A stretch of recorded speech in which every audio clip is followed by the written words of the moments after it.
It's an apocalyptic scene in Northern California as the massive park fire outside the city of Chico exploded in size overnight, burning 4,000 acres an hour.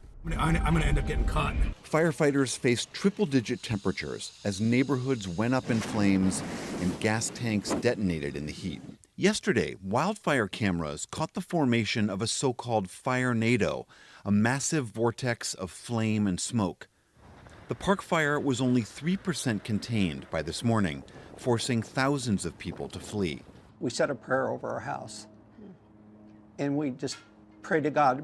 Paul and Janet Mallory were forced to evacuate, but their home was spared. We're happy that we're out, and we prayed over it, and I believe that our house is standing today because of a miracle. There are now more than 60 wildfires burning across Oregon and Washington. The country's largest, Oregon's Durkee Fire, has consumed nearly 300,000. Yeah, correct.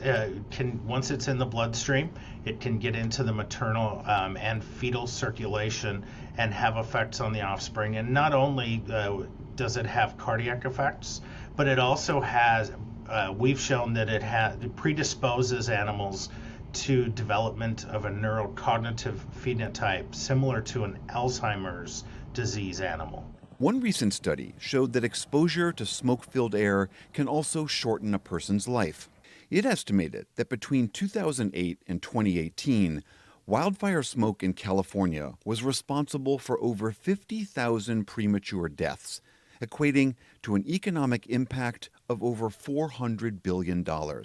Anthony Wexler directs the Air Quality Research Center at the University of California, Davis.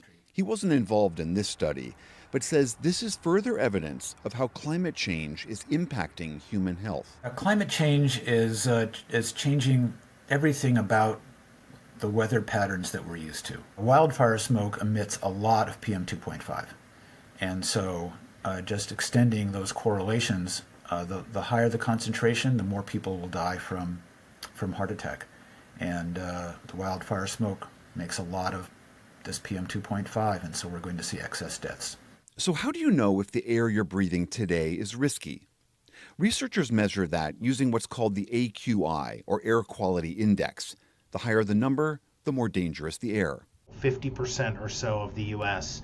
is under unsafe levels. And the scary part is that those with sensitive conditions, as well as the elderly or the very young, the levels are actually different. So, 100 is not considered safe for those individuals.